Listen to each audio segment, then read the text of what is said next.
This week on Phone a Friend, I'm reacting to new music from pop sensations Katy Perry and Heidi Montag.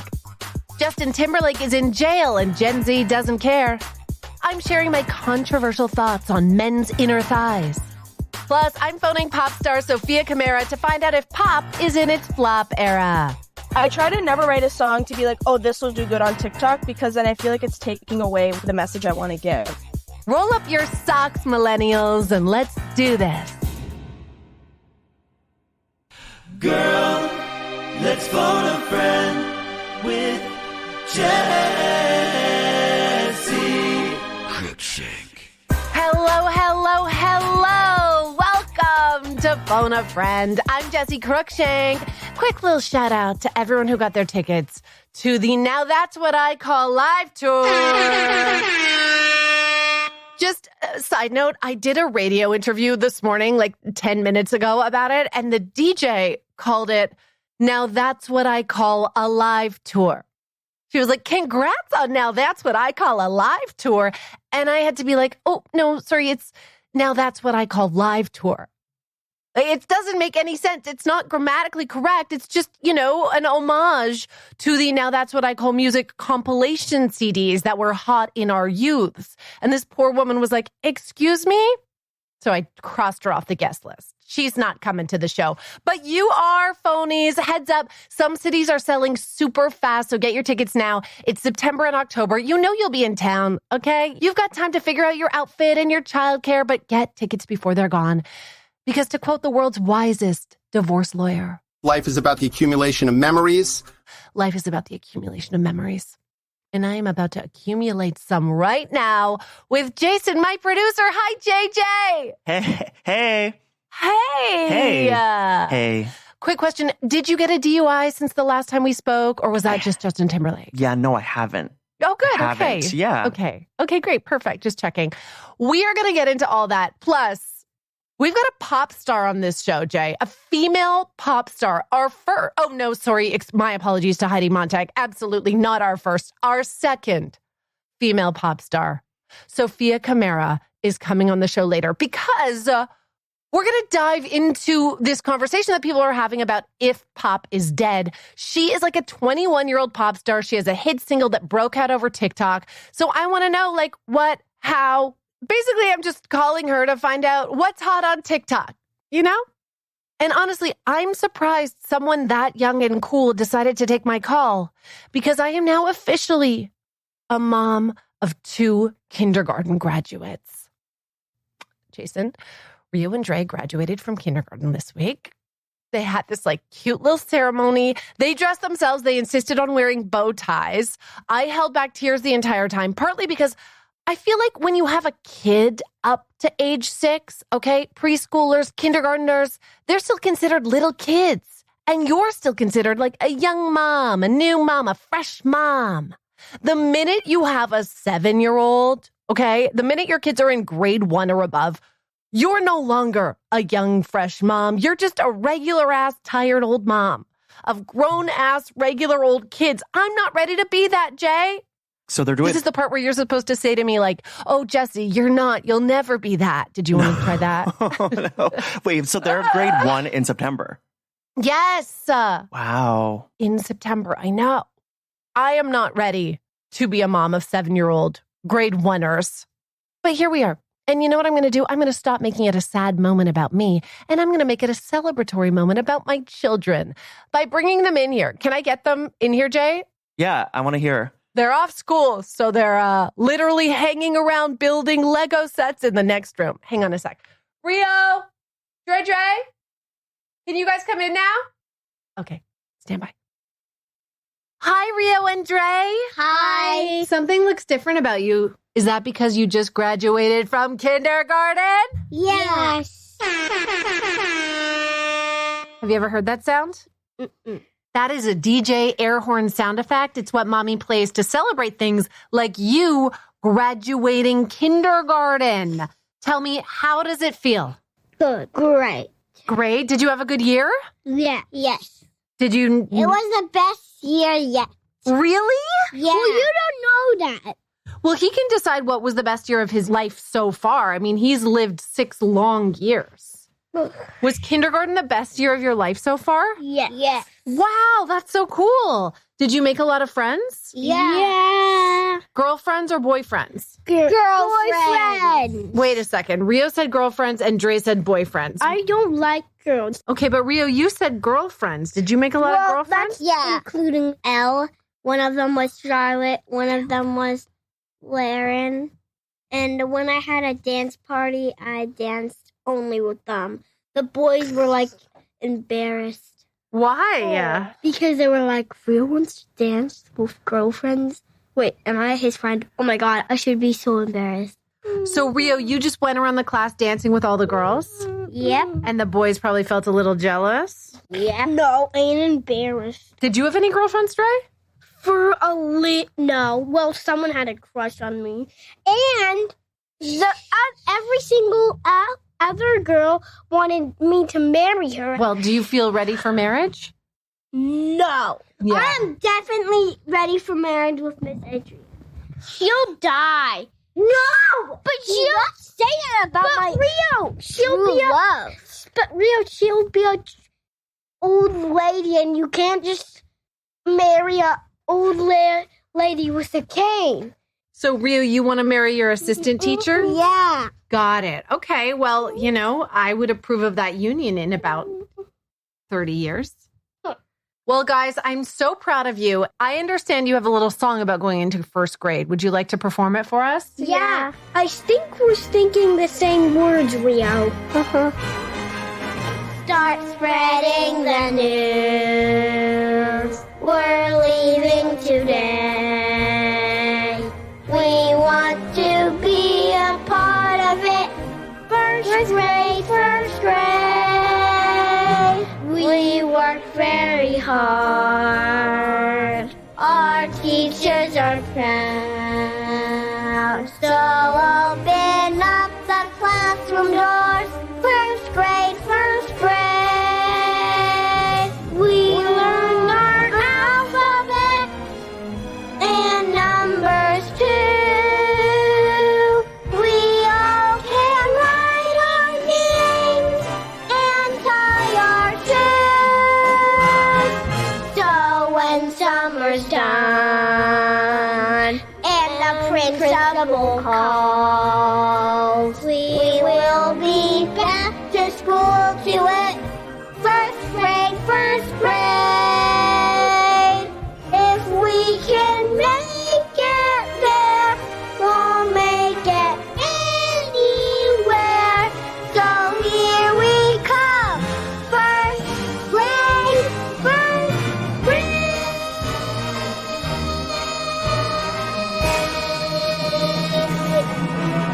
Here we come. The crowd is on their feet.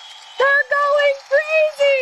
That was unbelievable. Shake your heads like you just don't care. Congratulations. Shake your hands in the air like you just don't care. Shake those cookies. Come on. Shake those tushies. Little John over here. Congratulations, boys. I'm so proud of you. And for all of my Canadians listening, that song was about grade 1. Okay, sorry. They're being raised in America. Bye, boys. Bye. There you go. Shake those tushies. Rio, who, by the way, we now know danced with all the girls in his class, feels ready to marry his teacher and screamed at you to get your hands in the air and shake those tushies. I think has a future in nightclub appearances in Las Vegas. He is a prodigy of T-Pain. He has been raised by Pitbull in this house. What do you expect? I have never been more proud. And now, Jay, they're going to go through life hearing Frank Sinatra's legendary song, New York, New York, and think it's based on their first grade song. They're going to be like, good for this guy. He did a spinoff to our first grade song. Just like they think Elton John's catalog was originally sung by a gorilla in sync. Congratulations to Rio and Dre. Love your old, basic, regular-ass mom. Speaking of singing, dancing, performing, drinking, and driving, it's been a week. It's been a week. Yeah. Are there like big kids' graduation parties? Like, you know how last week we talked about birthday parties? Yes, for Is sure. there like, did you have a graduation? No, we hoopla? did not. We had a park play date, which was like, there was like all the moms brought snacks except for me because I'm that mom. And the kids just literally played in the park. And all the moms were like, what are you doing this summer? And they were like, I'm sending my son to like a STEM camp and then an engineering camp and then a jungle camp. Jessi, what are you doing? And I was like, I got some Lego sets in the backyard. Mm-hmm.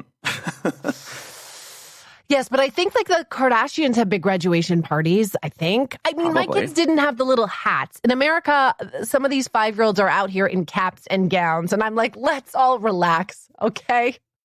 Like it took me 20 years of education to get a cap and a gown, okay? We don't get it when we're 6. Yeah. Let's move on to my favorite subject, Jason. Our favorite subject, I'd say mutually we share this. Pop music. So the other day I was reading the Wall Street Journal, as I am wont to do, and I came across an article with the headline, Pop music is so meh right now. Honestly, I was just more intrigued by the fact that someone at the Wall Street Journal used the word meh. So obviously I had to read the article. And it actually brought up this fascinating debate that you and I have been talking about now for like 3 days. Yeah. Is pop in its flop era? They didn't write that. That's from me. So thank you so much. Any openings at the WSJ? Anyone? So the magazine claims in this article that pop music heavyweights like Ariana Grande, Billie Eilish, Dua Lipa, Beyonce, Taylor Swift have all released these extremely hyped up albums this year, but they all kind of just came and went. They say that none of these pop girly albums have been cultural moments. And I'm shook.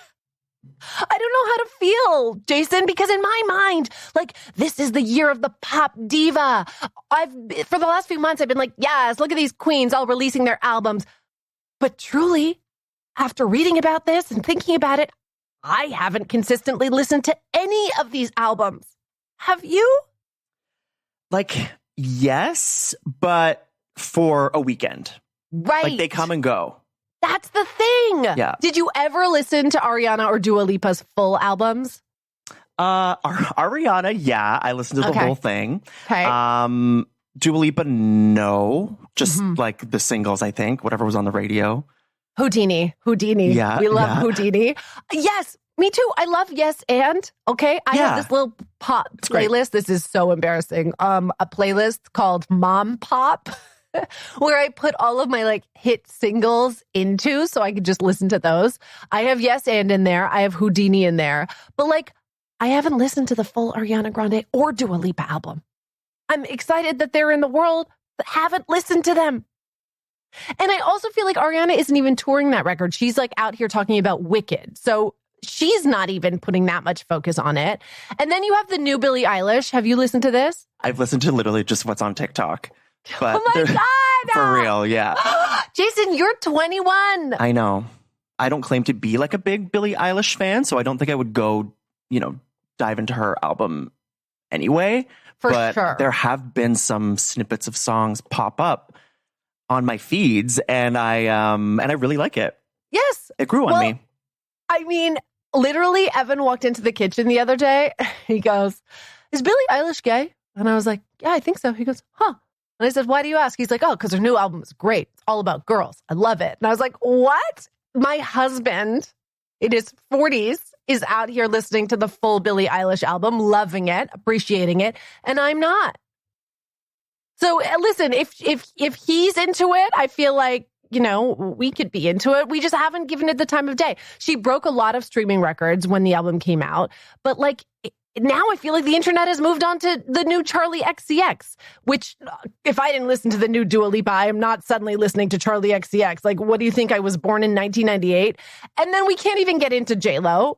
I can't get enough on my mom pop playlist. I skip it every time. I don't want to remove it from the playlist because I don't think she needs to be knocked down again by me at this point in her life, but I skip it. I don't even know what Can't Get Enough is. Oh, allow me. Because I can't get enough I love that shit. Because I can't get enough. You know that shit. Because I can't get enough. You know that shit. From the new thing? Yes. Okay. From the new album. Got it. I'm so in love I know that with one. you, boy. Okay, it took you a while to identify Oh, that's the it. same song. Yeah, same song. Oh, okay. Same so song. Got Same it. song. Yeah, same vocal, actually. What you just heard is pretty much identical to what's on the album. Okay, so let's talk about Cowboy Carter. Before the Beehive and the Swifties send me death threats, I want to know whether you think those albums flopped or not. And here's the thing. Here's what it says in the Wall Street Journal. When it comes to the charts, those albums didn't come anywhere close to their past releases. So I'm just stating the facts, Swifties. Taylor Swift, when she released 1989, that had 6 long-lasting hits. Even Lover still had Cruel Summer on the charts like years later, right?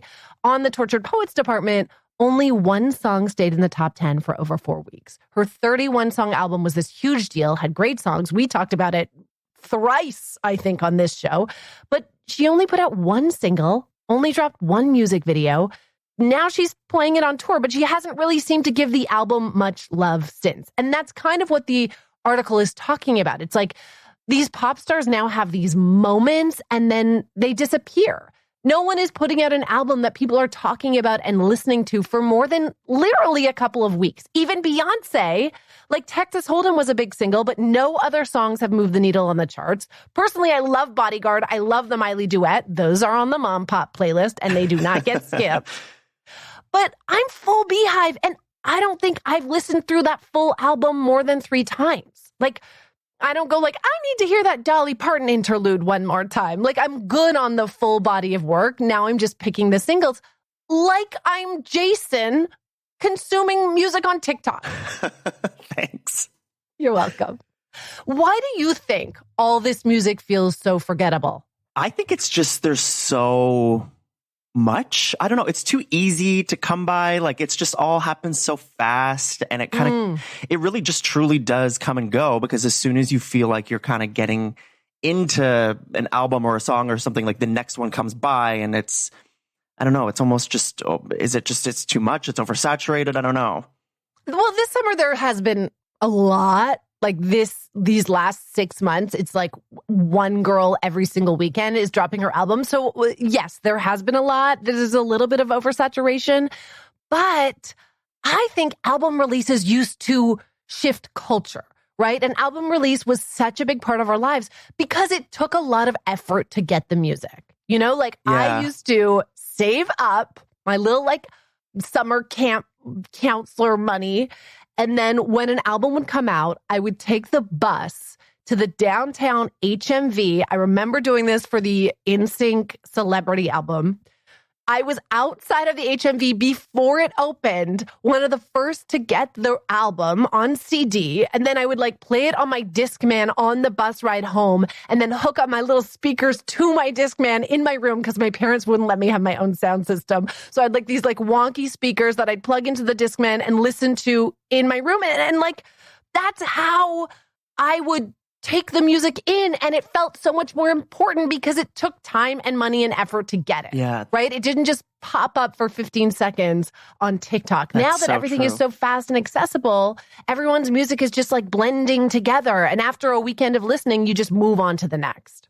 This could be related, but like there aren't really, remember back in our day, there was like event television, like your NSYNC would go on Much Music and shut down the street. Like there was just so much like big events around music or an album. And now, you know, it's just like there's like surprise albums, which is like exciting in a different way. It's true, but it's not even like a back in our day thing, Jace. Remember, because we're going to get to the new Katy Perry in just a hot minute, but remember Katy Perry's last album, Prism? She did like a YouTube experience where you were like live streaming her in a house for a week. Like that wasn't that long ago. And there was still this ridiculous attempt at build up around an album that doesn't seem to exist anymore.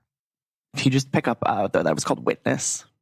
Oh shit, I got the wrong title. Keep it in because clearly that wasn't that effective. Wow, that was for an album called Witness. Okay, I don't think I've heard a single song off the album Witness, but I remember her in that YouTube house. You know what else is interesting? Like, I think a lot of that music that made an impact on us in that way when we were, younger, I still listen to that music now. And I don't know if that's what happens to old people. Like, you're just like, oh, let me listen to Sexy Back. Like, I don't know if that's just a product of getting old or like, if that's because the music had more of an impact on me when I first listened to it. Like, what's the most embarrassing thing you still listen to, Jay? I'm not embarrassed by any of it, but like I still like go listen to the Spice Girls all the time. Like full albums? Yep. Wow. Deep cuts from the Spice Girls. What else? I'll listen to like the Shins and the Postal Service, like literally music that was cool when I was in college. And I'm sorry, I don't know if 20 years from now, I'm going to be, digging back into my archives to find Dua Lipa's Houdini. I don't know. I definitely won't be searching for Can't Get Enough. Okay. But hang on. I don't want this to be a downer of a conversation because there is still hope. Okay. Even if Taylor, JLo, Billie, Beyonce, Ariana, and Dua can't produce a single song of summer, we still have Espresso, which so many people call Espresso. Like, you can't even get it right with the title of the song. Jay, do you think you'll be revisiting Sabrina Carpenter 20 years from now? Oh, I kind of think I will. Yes. I really like it. It's great. And you know what it is? When a song hits and you can see like dudes dancing to it on TikTok, like when it hits online as well, I think it adds a little something to the music. You know what I mean? Yeah. Yeah. And you know who else has been working late because she's a singer? The one and only Heidi Montag. Okay? She's about to release a new banger. She was like, listen, JLo, Taylor, Billie, Beyonce didn't do it. Let me have a shot. The song is sure to give us that wet, hot summer we need. It's called Wet, Hot Summer. And the name is really fitting when you listen to the lyrics. Here's a snippet. It's gonna be a wet, hot summer. It's gonna be a wet, hot summer. It's gonna be a wet, hot summer. It's gonna be a wet, hot summer. I'm in. I was going to say, I can't wait to hear the full thing, but I truly think the entire song is just, it's gonna be a wet, hot summer. Yeah. Can I also tell you what I appreciate about Heidi? Yeah. Heidi is not out here trying to evolve. Okay, Beyonce is putting everything into her personal pop evolution. Heidi posted a video with that clip of Wet, Hot Summer, wet in a bikini on the beach, filming it herself on her iPhone, which really harkens back to the Blackout music video, which was self-made by Spencer rolling wet on a beach. Like 20 years have passed and she's doing the same shit, and I appreciate her for it. I also think she's great at giving us like the easy, not so serious, carefree, fun pop we want and need. You know what I mean? She's not trying to get Wall Street Journal here. She's just giving us wet, hot summer. And maybe that's what we need. I have high hopes. Wait, Jason, in our little rundown here, you have a link to body language. Did you want me to discuss that? Or? Yeah, just, any opportunity to play body language, I feel like we should take it. Just put it in here so that I would play it. No. Well, I live to make your dreams come true. Here we go. Ooh.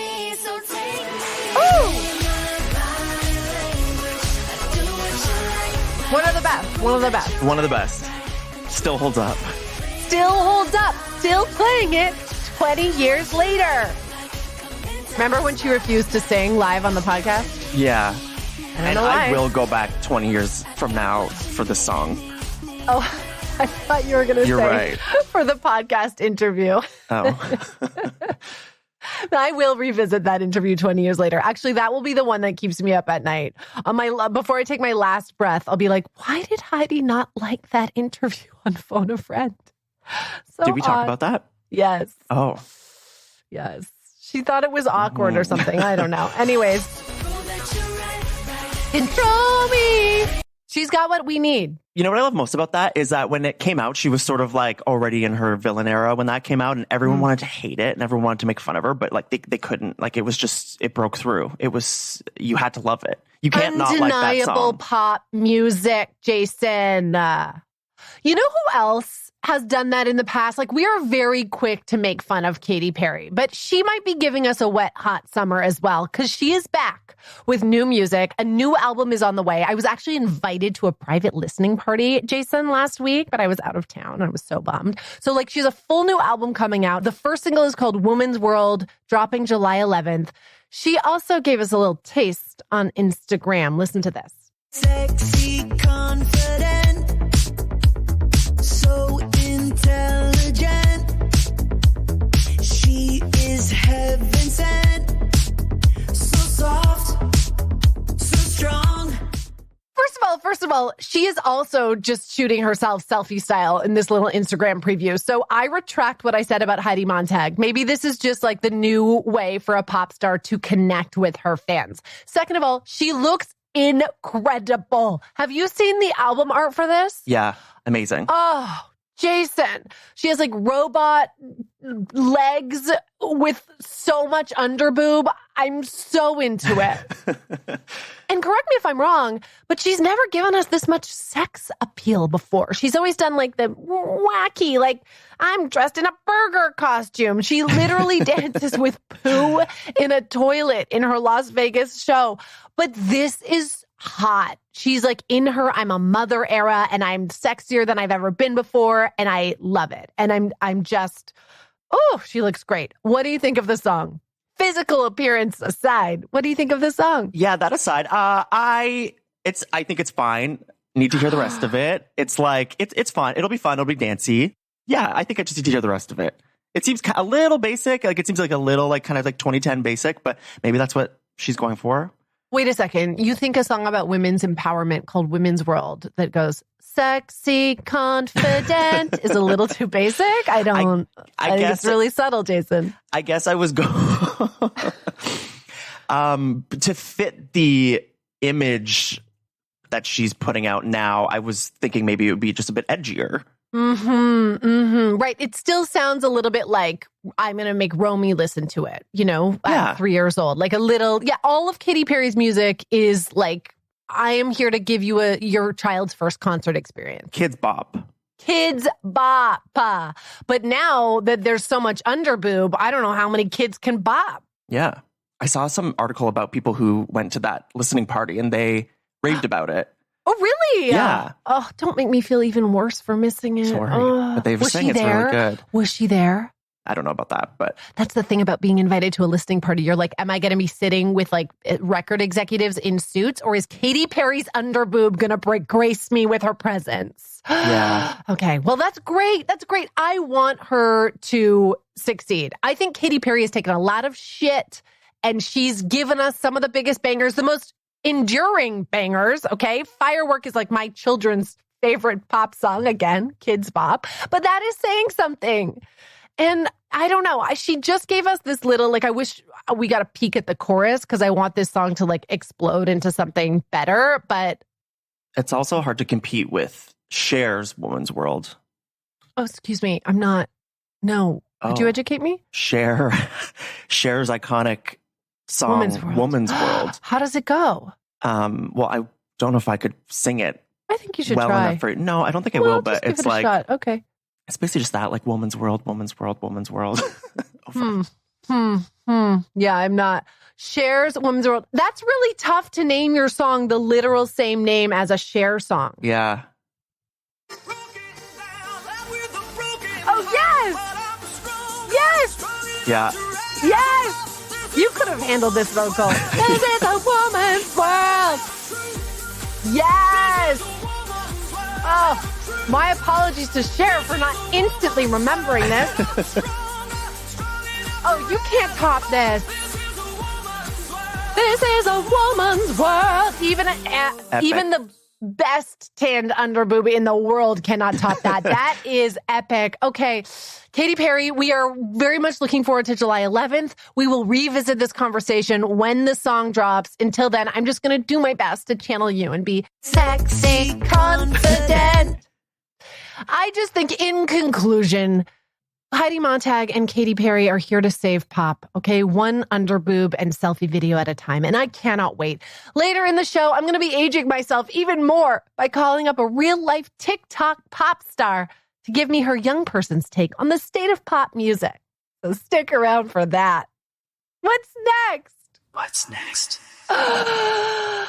You may have noted we removed pop men from that conversation because they've offered us so little that they're not even deserving of being mentioned in the new pop music conversation.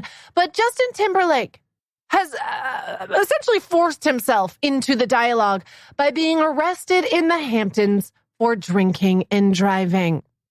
He was held in prison overnight. His mugshot was released. This all happened in the middle of his tour. But that's not the worst part. The worst part is, according to an insider, the cop who pulled him over was so young, he didn't even know who Justin was.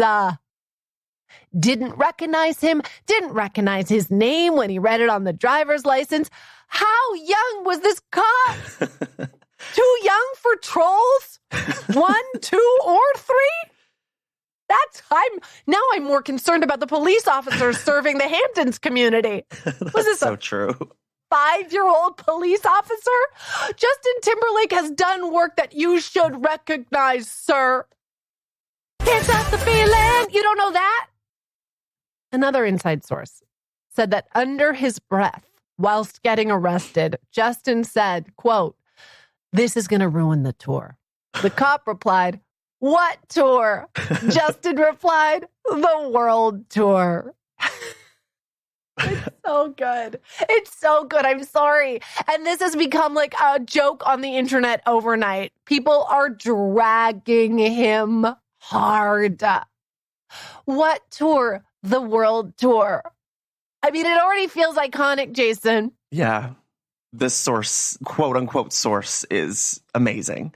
The source is amazing. Where was this source? Yeah, Is this, right. Where are you, just hiding out on the street side when he gets pulled over? Are you in the cop car? Where did the source come from? Who heard whispering under his breath? I don't trust this source, but the quotes are everywhere. And you know that my role in life and on this podcast is to be a Justin Timberlake apologist. But I'm having a hard time doing that here because this just feels like a very 2008 crime. If he had gotten a DUI 15 years ago, okay, alongside Lindsay Lohan and Paris Hilton and Nicole Richie, we'd just be like, oh, chic, and move along. It happened so frequently. It was just something that you did when you were a famous person. Now, getting a DUI in 2024 when you're a rich, middle-aged dad in the middle of a world tour, it's not chic. There are ways to prevent that, bruh. Hire a car service, take an Uber, call your assistant to figure it out. I literally met his assistant when I went to his concert here at the Wiltern. She seems very on top of it. Where was she? Plus, drinking and driving is just fucking dangerous, dude. According to police reports, he didn't stop at a stop sign. He was swerving. They said his eyes were bloodshot and glassy in the court documents, and reportedly he had a, quote, strong odor of alcoholic beverage emanating from his breath. He refused to take the breathalyzer test, which is partly why they arrested him. And he said he had one martini and was just following his friends home. Also, where were your friends? Why were your friends? Like, yeah, you take your car and follow us. Well, those are not good friends. Jason, drinking and driving is terrible. Please don't ever do it. Mm-hmm. Haven't. But can I give you my apologist take? Yeah. Okay. Is this going to get me canceled? Well, let's hear it. Okay. I just want to speak from personal experience because I think there could be another side to what happened. So Evan and I were pulled over by a cop earlier this year in Canada. We were visiting my mom with our kids. It was my birthday or around my birthday. And so she surprised me with like a spa day thing. And then Evan and I were going to go get dinner at night while she watched the kids. We have not been out for dinner on like a date like that in years. So for the first time, we go to the spa, we have dinner. Because I'm so purified due to the spa, I don't drink at all. Evan has one drink. We finish dinner, we jump into the car at like 10:30 p.m. on a Tuesday. Evan drives because, I don't know, he's always the one who drives and he only had one drink and we had like a civilized dinner. I didn't even think about it. And as he pulls out of the parking lot, we're in Vancouver, it's dark. He doesn't know which way to go. So he goes one way and I go, no, it's this way. And he kind of like jolts the car the other way. There's no one around us, but the car like swerves one way and then the next. And suddenly sirens are going off. Lights are flashing. A cop was sitting near the restaurant and clearly watched us leave, watched us get into our car. There was no one else around. And the moment we sort of swerved, the lights go off. She pulls us over. Have you ever been pulled over like this, Jay? Yeah, I must have been. Just for like, pulled over for like speeding. Speeding, yeah. Yeah. It's terrifying. Yeah. Terrifying. So she sticks her head so close to his face in the window. And I was like I was like sticking my head out being like, do you recognize me? Did you ever watch MTV? She does not recognize me. Felt like Justin Timberlake. She's not even focused on me. She's like in his face. He's like, I'm sorry, I had one drink. We have 3 kids at my mother-in-law's house. We're 5 minutes away. She says, sir, you reek of alcohol. You were swerving. Get out of the car. And suddenly I'm like, what? Like, what is going on? She takes him. He's doing the walk test, like the walking on the line test. She breathalyzes him. I have to stay in the car. I'm freaking out because if, God forbid, he gets a DUI, like he won't be able to come back to Canada. There are serious repercussions, especially when you're in a foreign country. So I'm waiting. I'm so nervous. He comes back to the car. He blew a 0. Absolutely no alcohol detected by the breathalyzer. The cop said like she was shocked. She apologizes for the inconvenience because she's a Canadian police officer. She literally said like, sorry about that. Enjoy your evening. And we went on our way. I wasn't expecting that story to take that turn. What? A happy and positive turn? Yeah, I didn't know where it was going. Like 2 grown-ups out for dinner. Yeah. And I think that this cop was like looking for drunk drivers. As she should be. That's her job. Mm-hmm. But I'm trying to think like if he was Justin Timberlake and he had just refused the breathalyzer, the narrative from the cop would be like, this man reeked of alcohol. His eyes were bloodshot. He was swerving out of a parking lot. And so my apologist take is like, there might be another side to the story. Who do you believe? Do you believe JT, who said he had one drink and he was following his friends home? Or do you believe the young cop who has never seen Trolls or heard Sexy Back? Well, isn't a martini like 3 drinks in one? I think you're right. I think that's probably the problem. Yeah, it's a really strong beverage. And if you did have more than one martini, you're right. Mm-hmm. And he looks drunk in the mugshot, too. He looks drunk in the mugshot. He looks drunk in the mugshot. Eyes are glassy, looks drunk. So listen, let's just be very clear on this podcast, Phone a Friend. We do not condone drinking and driving. Not okay to drive drunk. But that's my apologist take. Jason, Justin was openly worried, according to our source, that this would ruin the tour. What tour? The world tour. Do you think it will? I didn't know he was on tour, so...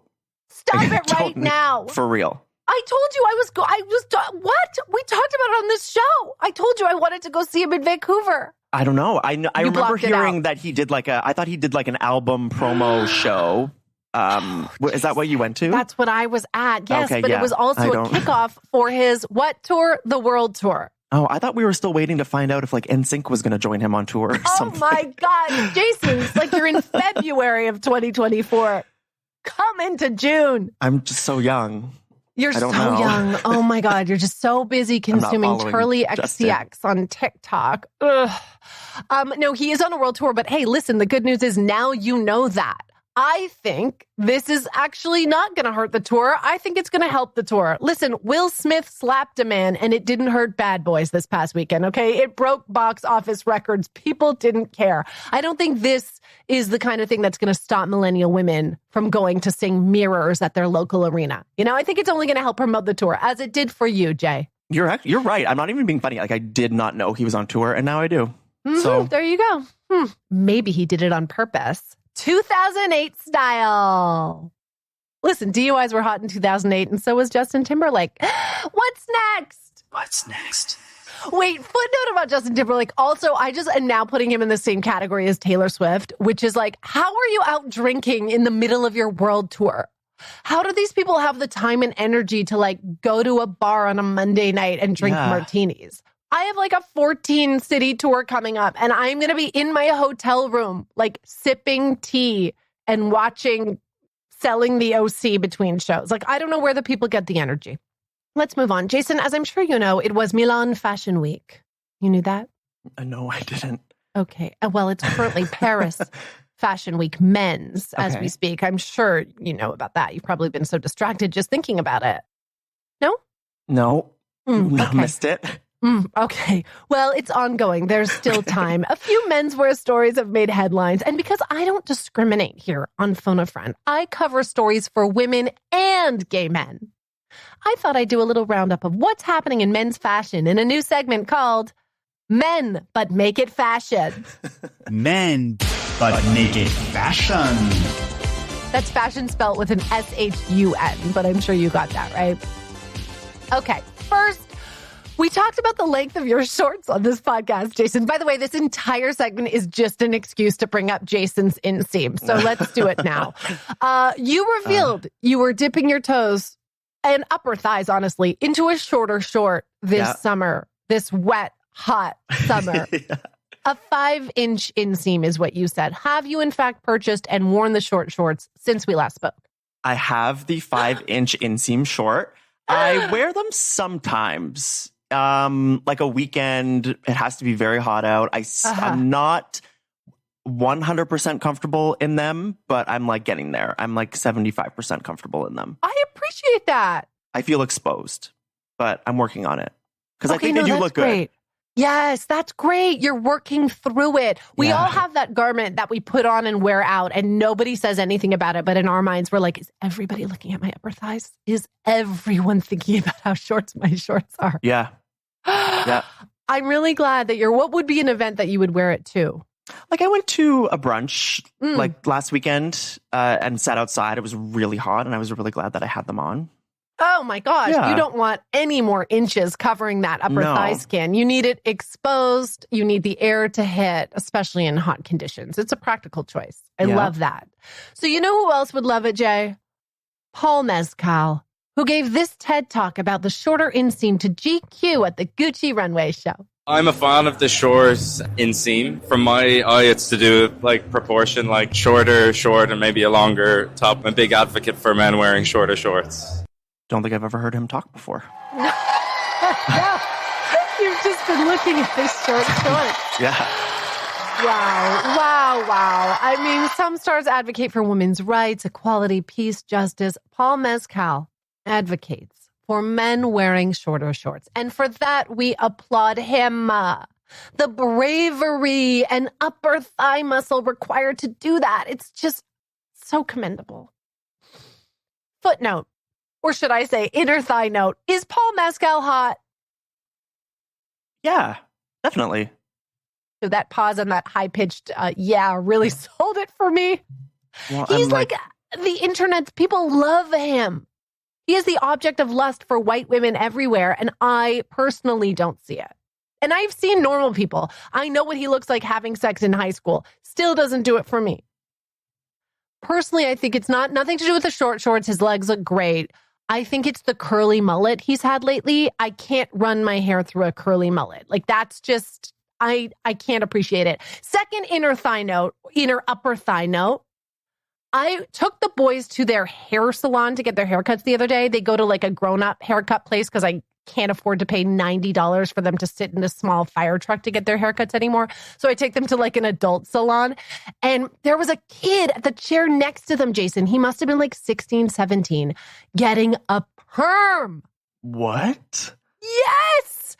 And when he left, I immediately said to the woman who's cutting my kid's hair, like, was that teenage boy getting a perm? She goes, oh my God, that's our number one treatment. All teenage boys in 2024 are getting perms. She's like, a curly top, like permed mullet is the look for teenagers in 2024. Okay. Okay. And now that I have observed it and smelled the chemicals of the perm, IRL, I can't unsee it. You look at any teenage boy like on TikTok, as I'm sure you do often, or in the world, like they all have these curly mullet perm things going on. Well, I'm going to keep an eye out for that. Keep an eye out. That's the hot hair trends. Look, I told you I was covering men's fashion. Okay, here's the next story. An interview with a fashion designer who is also a man, Tom Ford, has resurfaced and sparked controversy over his remarks about dressing his 4-year-old son. So he says his son, Jack, picks out his own clothes from a selection that Tom Ford curates carefully beforehand. So he says for a while, Jack would only wear camel, and now he only wants to wear black. In the interview, Tom Ford says to his 4-year-old, quote, Jack, black doesn't really look good on little children. You need to wear some color. And then his little kid says, okay, fine, gray, which is incredible. And it sparked this online debate. Do kids have to wear color? This resonated with me, Jason, because as you know, I have a clothing collaboration with Joe Fresh with pieces for babies, toddlers, and kids. It's a fun and bold print that is essentially camel.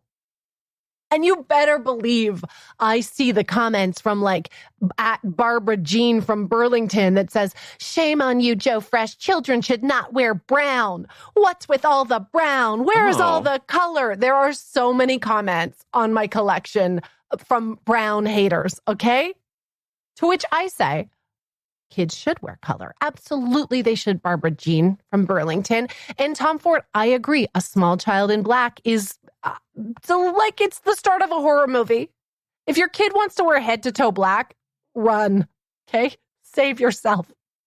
Imagine, Jason, if you as a child dressed like you do now, just denim and a black t-shirt. No, I'm picturing it now and it's scary. That child is going to murder its family. But some black and some camel mixed into a child's wardrobe, I think, is highly encouraged. I think kids can look adorable and playful and youthful without looking like a human circus tent. Also, I don't know when we started putting kids in overly gendered, like sparkly unicorn dresses and dinosaur graphic tees that say like Kidosaurus. I'm fine with a little bit of that. My kids have plenty of that shit. I get it. It's what they want to wear too. But I also try to provide some alternatives. My Joe Fresh line was made for like the cool mom who wants her kid to have a cute, fun, fashion-forward moment this summer that stands out from what every other kid is wearing, even if it is brown. Which brings me to the other Tom Ford quote that has really lit up the internet. Also his son's feet. Tom reveals that Jack has light up dinosaur sneakers that he only lets him wear on weekends. Not allowed to wear to school, is allowed to wear the light up shoes on weekends. In the article, Tom Ford says to his 4-year-old, quote, what does Dada say about the dinosaur shoes? And the 4-year-old replies, they're tacky. At 4? Wow. He's not wrong. How do you feel about a light up shoe on a child, Jason? They're cute. It's a lot, but you can tell they love them. You can tell they love them because they'll like jump and skip and try to make them light up. Yeah. Like I think it's, it's kind of dumb. It's like, remember those, oh my God, what were they called? Those shoes with wheels on them? Like it's dumb, God. But it makes them happy. Wait, why did those shoes get canceled? Those shoes were everywhere. Why don't we see? Somebody must have wheeled themselves into the street and got hit by a car. Like something must have happened because those shoes are done. You know what I mean? Yeah, I mean, dark, but you're right. But yeah, if it makes them happy and they have fun, sure. Sure.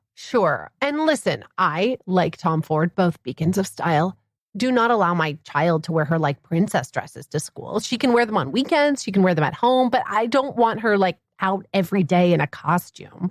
But I don't judge the kids who are out every day in a costume. I also don't judge the light up shoes. I don't buy my kids the light up shoes. I will not. I cannot.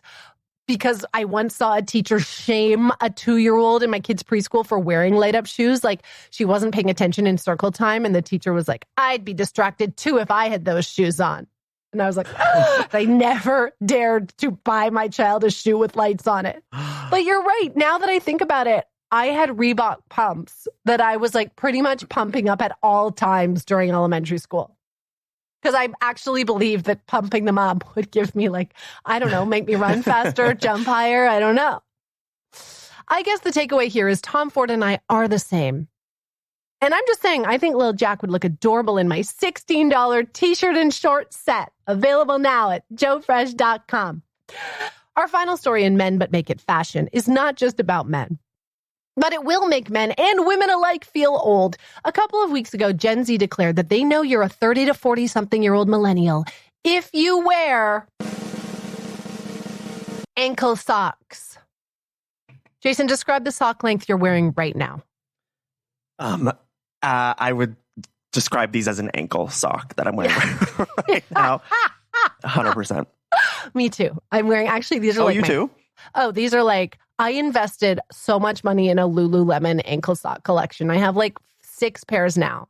Oh. So it's like #rich. Yeah, those are expensive. So expensive, but they're the best ankle sock on the market. Yeah. Sponsor me, Lululemon. And now I think I should get my money back because apparently we're old. Okay? Take me out back. Bury me in my $30 Lululemon ankle socks. Jason, you tried a shorter inseam. Will you try a longer sock? Because according to the New York Times, this is a column that came out this month, they said we have entered a sock-proud era. It's time to pull up your crew socks. Gucci just unveiled a pair of $320 crew socks. And as a result, I found myself at Target this week looking for crew socks. Are you willing to go the distance and pull up your socks? Me, I feel like I've tried it and I don't like it. I know, because you're so used to seeing yourself with a little visible ankle, right? Yeah. It's like when I took off my skinny jeans and put on like a baggier jean, I was like, well, this doesn't make any sense. I look terrible. And I don't like I don't know if women have this too, but like when you have a longer sock, whatever you call it, and then you take them off, it like leaves that mark. Do you have that? Around your legs? Yeah. And does that affect you just emotionally? Is there some discomfort? Okay, you just don't like the mark. Yeah. Yeah. Maybe it's the sock is a little too tight. Maybe you're buying like a post-pregnancy compression sock.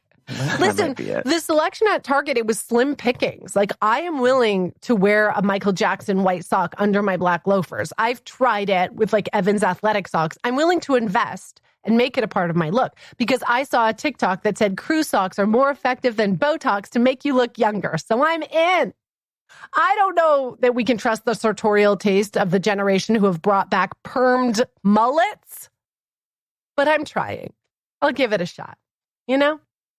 Short shorts, long socks, and kids in brown. This concludes Men But Make It Fashion. Men But Make It Fashion. Did you learn something, Jay? Yeah, I did. I learned that I don't have style. What's next? Oh, this is exciting. It's time to call someone who definitely wears crew socks. In fact, I'm going to confirm that with her first and foremost, because I bet they are pulled up high right now. We talked about pop music being, a dying art in its flop era, ? Real works of art are being replaced by trending audio on TikTok. So I thought I would call someone who is responsible for a lot of that trending audio to get her take. Let's phone a friend. Girl, let's phone a friend. I am calling Portuguese-Canadian singer-songwriter Sofia Camara. She's only 21 years old, and she's already had massive viral success on social media. She's touring with Phone a Friend fan fave Shawn Desman, and her hit song, Who Do I Call Now, inspired me to give her a call about the TikTok music generation I know nothing about. So I hope she answers the phone and doesn't just try to text me back or like Snapchat me. Is that still a thing? Oh, God. Hello, Sophia. How's it going? Good. Wait, where are you right now? Because you have been headlining shows like in the UK, in Europe. Where are you? I'm currently in Portugal. Are you performing there? Yes, I am, in my village, like where like my family's from. I'm doing like a little show there, but mostly here to just visit my grandparents. Gotcha. So you just finished headlining your own shows in the UK. I did. That's got to be unbelievable. Like, the UK birthed the biggest pop group in the world, right? Literally. There's a couple. Okay. Hit me. One Direction. Yes! Yes. Keep going. Little Mix. Yes. I know that Backstreet Boys were really big out there too, but I don't know if that was like, Sophia, we're going to get along really well because I feared that you were going to say the Beatles. The fact that you said One Direction was the biggest pop group in the world, you're getting your first air horn sound effect. I love it so much. Before we go any further, just fact checking. Are you wearing socks right now? Socks? Socks. Yes, I am. Are they ankle or are they crew, Sophia? They're above my ankle. Of course they are. Yeah, no, I don't wear anything that's like shows my ankle. Hell no. No. That's not a sock. That's not a sock. What if I were to tell you I am wearing an ankle sock right now? Would you just assume I'm old? I don't know. I'm not going to assume anything. I don't make assumptions. That's kind. But you just said hell no to the ankle sock, and that confirms that you are 21 years old. Is that correct? You're 21? No, do you know those socks where it's like it only covers like your toe and then like the back of your heel? It's like such a hater of that. Me too. Those are some bullshit. Those do not work. What are we doing here? Okay, trash. So that's like, I don't know what that's called. Like the toe sock, that's trash. I agree. But I do like a good ankle sock, Sophia. I think it depends what you're wearing. I think it depends which shoes you're wearing and what the vibe is. Okay. I appreciate that. A follow-up. Do you know who Justin Timberlake is? Of course, yes. Love that. Great. Okay. These are just a few topics we were talking about earlier in the show, and I wanted to make sure we were on the same page. I'm so happy that we are. Speaking of male pop stars, you were also just on the road with the one and only Shawn Desman. It was the iconic. When he asked you to tour with him, did you know who he was? Like, did you know how iconic he was? Oh, yes. I was very much so aware, like you're in the Portuguese community. You're aware of, who's being spoken about. Like, Portuguese people do not let it pass you. Like, I've known who he was since I was in like 8th grade. So. Okay, that's good. Because this is something that like left me shook. You were not born when his debut album came out. No, he dropped his debut album. I think I was like 1. Like barely. You could not throw it up or rock it in the T-Dot because you were in diapers. Yes. I was doing that, but in diapers. You know what I'm saying? Absolutely. Wow. And there you are touring with him. Did you know that Shawn and I go way back? Did he mention me on tour? Did he dedicate any songs to me on stage? Just out of curiosity. Oh, every single day. Every single day. He never let a minute go by without mentioning you. I'm so happy to hear that, Sophia. Thank you for confirming what I thought would be true. He was on this podcast. And we reminisced about like the olden days, basically, because he used to come on my show at MTV. Kids would wait in line for hours for him. They would hold out posters and CDs for him to like autograph. They would take pictures on digital cameras and then upload them to Facebook. Tell me if you're understanding any of the language I'm using. I understand. Okay. Yes, I got you very clearly. Did you ever go like tween crazy for anyone like that? Yes, definitely. When I was 13, I was a huge Fifth Harmony fan. Yes. And I love Camila Cabello. To this day, die hard. I've never met her. I've only seen her live. Literally doesn't even count as one time. I went to a Shawn Mendes concert and she came to perform with him. But I'm thinking of getting tickets because she's coming to Lisbon for Rock in Rio. So I might get tickets to just like, live my moment, live my dream. Oh my gosh, Sophia, do you know what's crazy is that when I first started like hearing about you and looking at you, and I thought you give me Camila Cabello. 100%. Gorgeous, talented, gorgeous voice. Yes. Do you know that I was working backstage hosting all the red carpet stuff on X Factor the year that they won, and I always felt like she was the special. Standout. She was special. She had something. Yeah. Just like you do. The thing that is like interesting about that different time in music, and one of the things I wanted to get your take on is this shift in music over the generations. Like how we consume our music now has changed so much. We used to have to pay like $18 for a CD. We would like download a bootleg song on LimeWire or God forbid run to our tape decks. Do you even know what that is? I had to learn about it because going on tour with Shawn, like everyone had to educate me on like, you have to understand that we would like spend hours like burning discs, burning everything, doing things with LimeWire. Like I had to learn all about what that world was like. And it's so crazy to think about it and like wild. That's so funny, Sophia, because it's literally like my grandparents telling me that they had to walk 20 miles in the snow. Now us elders are telling you like, we had to run to our tape decks and record a song off the radio onto a tape. Like, just put me in my grave now. No, it's so good. It's so good. I was during the MP3 era. Everything was just on MP3s. Like, and the only thing you had on your like your Apple Music was YouTube because they like downloaded their albums on everyone's phone. There's so much more music available now to us. It's so much more easily accessible. Do you see that as a good thing? Yes and no. I mean, it's great because it's so much more accessible and everybody has a chance to like listen to music and download music and be a part of it, which is nice. It makes it cute and special. But I kind of like the idea of people like fighting for like, I really want this, and like having like to go through all of that is like what makes music so special because it's like the rush. You know what I mean? It's like it's like kind of like when you're waiting in line at a concert. It's like physically having the ticket in your hand is so much more different than having a QR code on your phone. Like it just, to me, it's just like it makes it different. No, that's so interesting. We did not talk about this earlier, and that's so true. Is I think that's why live concerts, I think that's why you have eras and Renaissance and these huge tours popping off, is because people don't get to experience music in that special way unless they go to the shows. Exactly. And I did put a lot of effort in. I had to take the bus downtown to the H&B to get music. Okay, Sophia? Yes, but that's what makes it so special, though. And that's, I think, what gives artists their chance to feel so connected to their fans.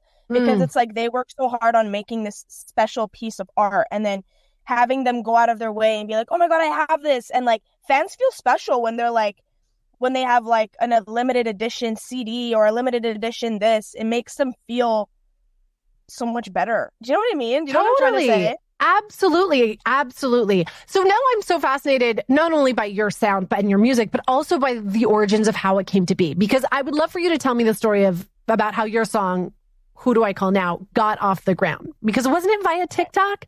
Yes, it was. Okay, so how did that go down? So I had written the song in September, and we had only written the chorus. So exactly the Who Do I Call Now? That was the only part we had written. And I was debating. It was Halloween, and I was debating. I was like, do I put this out just to see what people like? You know what I mean? We had a song that we were already planning to put forward. So I was like, I don't want to mess with the plans. But at the same time, I was going through like who cares? Let me just put it out and see what people think. You know what I mean? Because it's like, you never know. Right. You're like, I rejected this boy with the boombox. I have nothing to lose. Let me just put this song out. Exactly.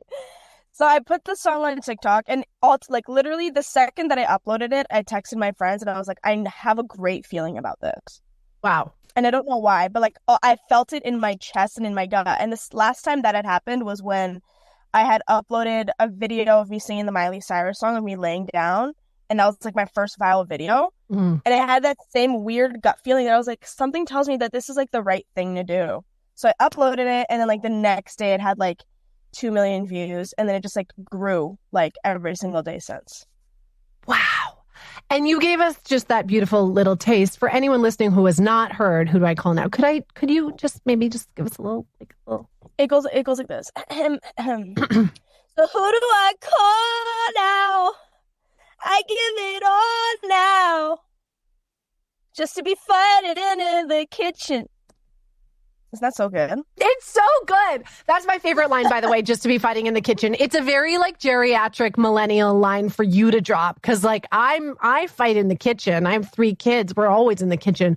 But for you I feel like it's always the one place everyone fights the most. Yeah, it's true. It's true. You know what I mean? I've always had the biggest arguments in a kitchen. And I don't know if it's because when you're arguing in your bedroom, you kind of get up and you want to just, the first place you can walk to is like either your bathroom or the kitchen. And it's like, let me grab a glass of water. And it's always like when they walk in and then you have the glass in your hand, you turn back and you're like, it's just like the perfect fighting area. It's big enough where we can both be separate. That's right. And it's not too intimate. You're not like, you don't have a toothbrush in your mouth. It's like we're all there in the clear and we can hash it out. So when you post a song on TikTok that goes viral, like, and you're getting instant feedback from your fans and followers, do you feel like their DMs, their messages ever dictate what you do or your lyrics or your releases in any way? Like, do you ever try to make a song to go viral on TikTok? Is that the goal? No. Okay. No.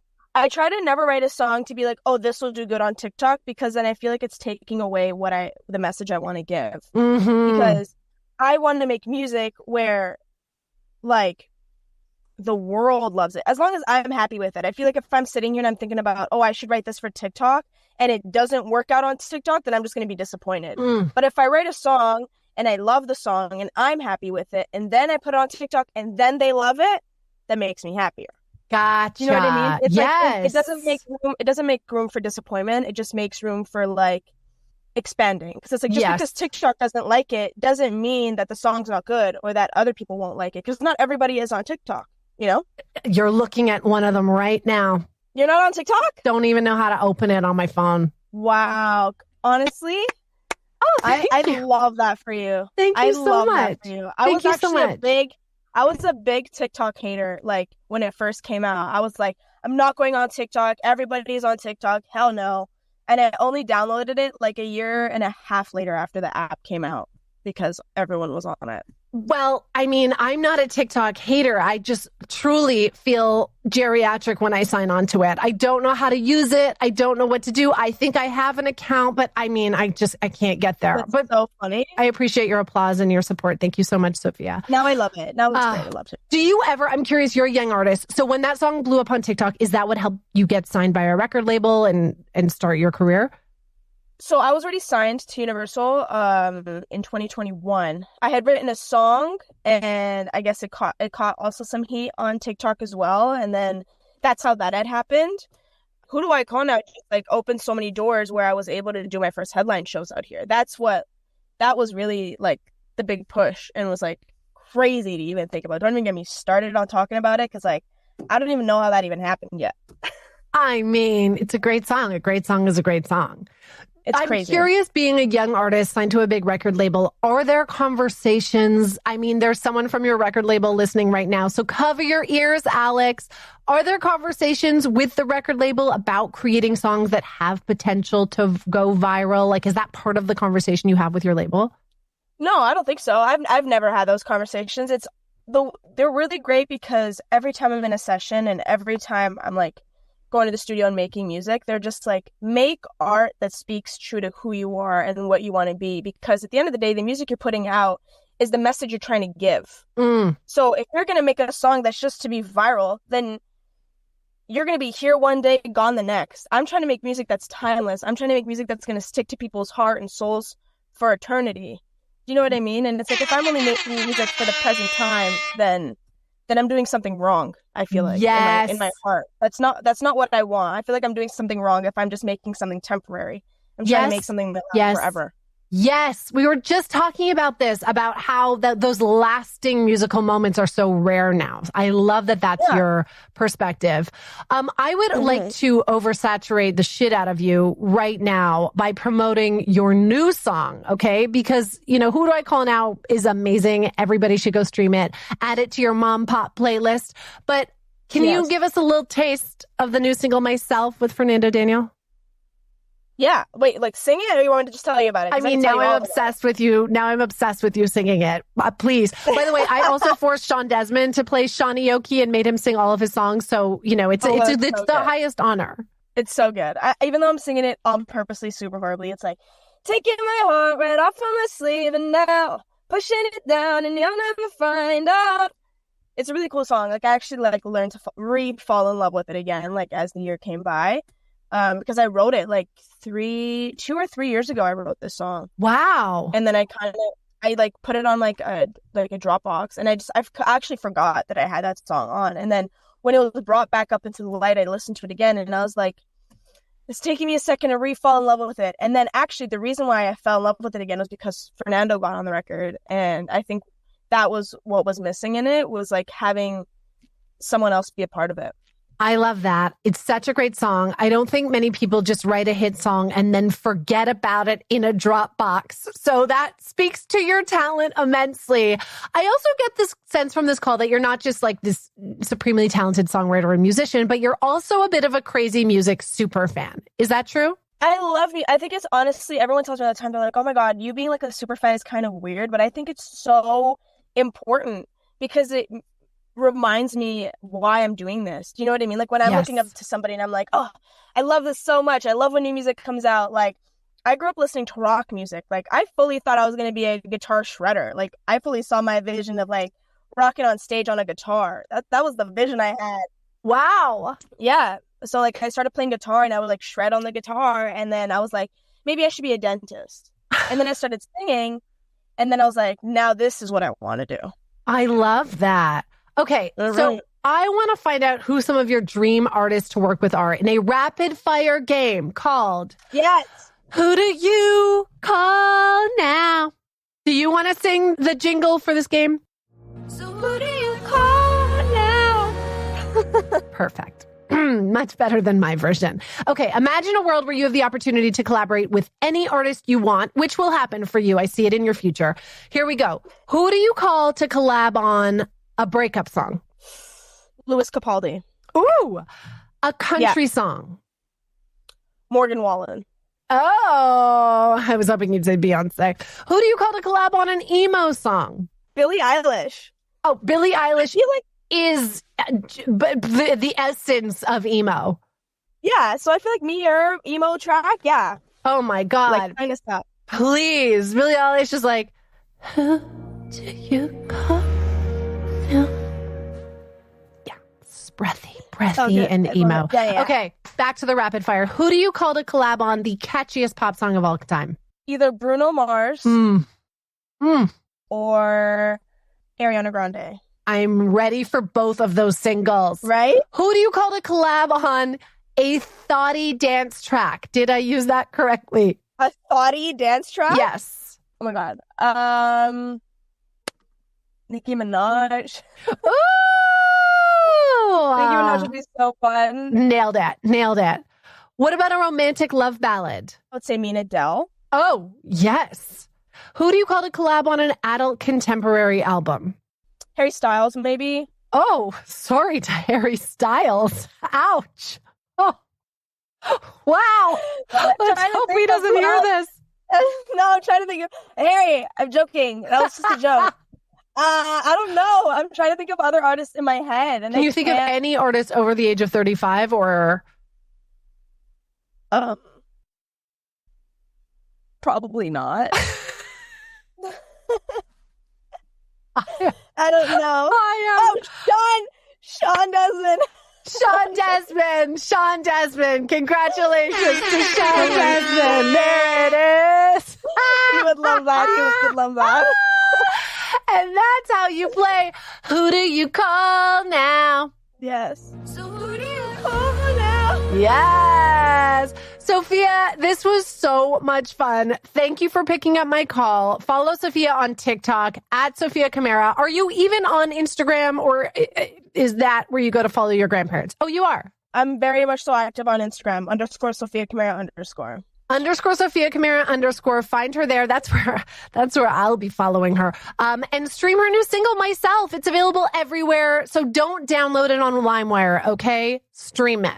Yes. No, also download on LimeWire and every single CD. Do that. Burn it onto every single CD you make. Sophia, thank you so much. Thank you so much. Call me anytime. I'm always here. I will. Oh my God, I will. Or I'll just text you with lots of emojis, you know? Exactly. Bye. Bye. Sofia Camara. Love her. Watch this space, okay? One day when Sofia Camara is the new Katy Perry, you're going to be like, I heard her first on Phone a Friend. Look at us, Jason. Just at the forefront of cool. Yeah. After the break, I made some remarks about someone's vagina, and they are not happy. The Rob Schneider scandal is hotter than his career, and I'm getting inside scoop on what really went down over in Saskatchewan. Next. Commercial break.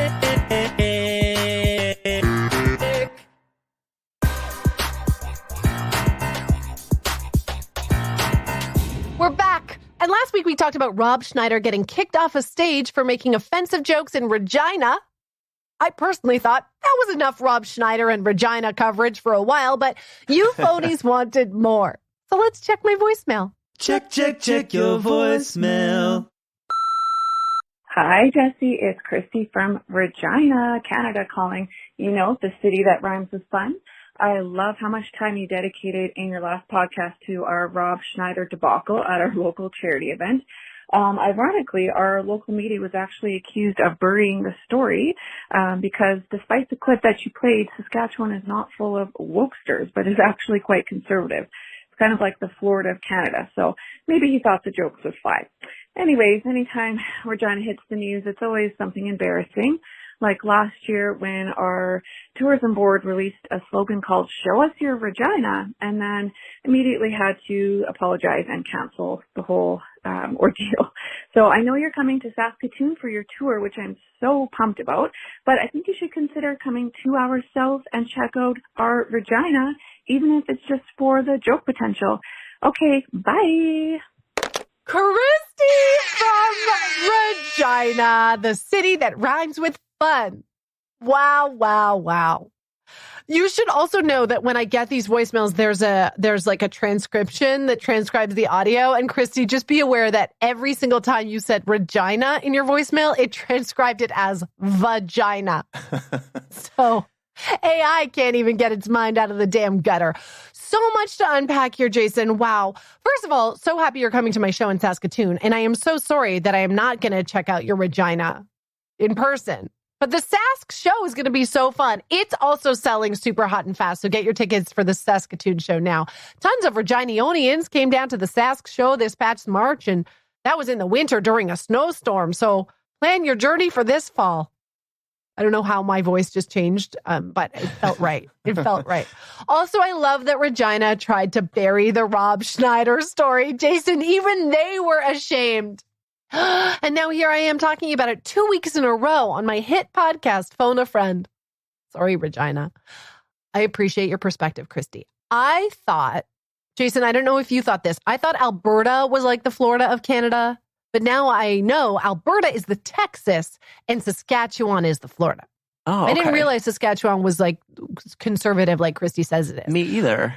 I still don't think Rob Schneider knew that when he made those jokes. I don't think he did the research, okay? Because he was at a hospital fundraiser making anti-vaccine jokes for a crowd that administers vaccines. So that goes beyond conservative versus progressive. That's just dumb. But I'd like to stop discussing Rob Schneider and focus on your Regina, if I could. I did not know about this tourism board scandal. Did you, Jason? No. That they tried to release a campaign last year with the slogan, "Show us your Regina"? I must confirm if this is factual. Hang on, I'm looking it up. How could we have not heard about this?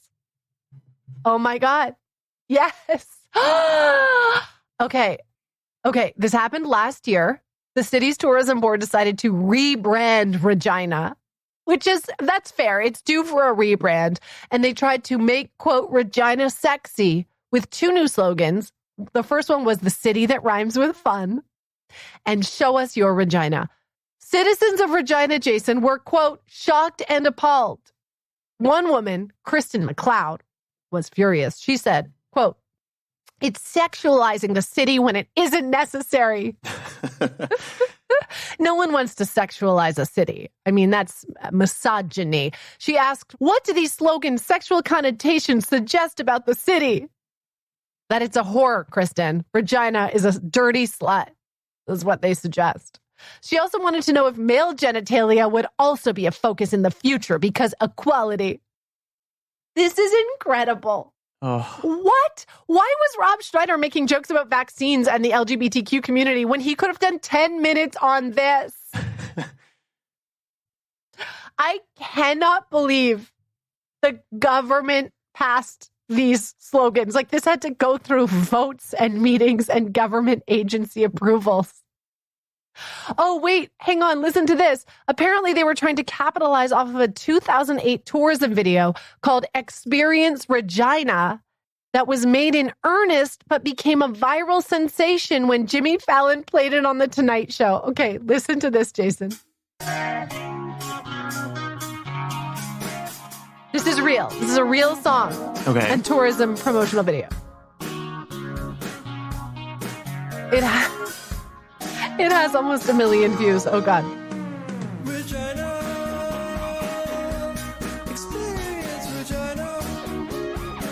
I can't breathe.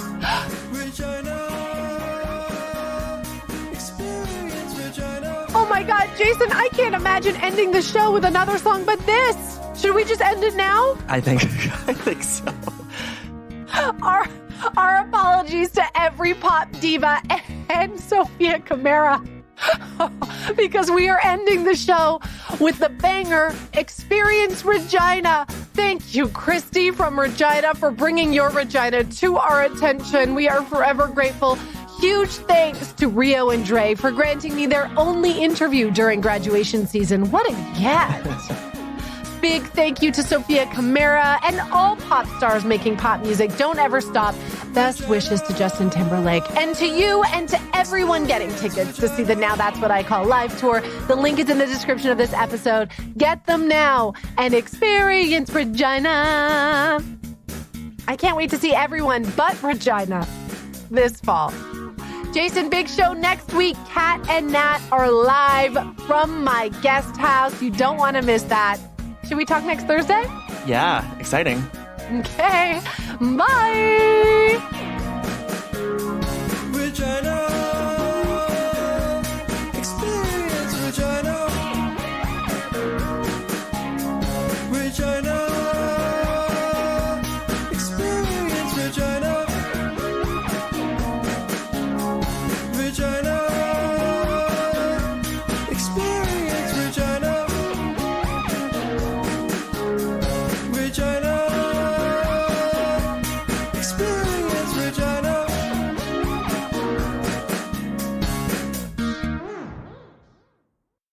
Phone a Friend was created by our mommy, Jessi Cruikshank. The executive producers are Jessi Cruikshank and Jason Yanda. The technical producer is Rob Parrott. The amazing theme song and sexy interludes are by Jay Malinowski from Bedouin Soundclash. Phone a Friend is part of the Acast Creator Network. Credits are by us, Ray Gatika and Rio Gatika.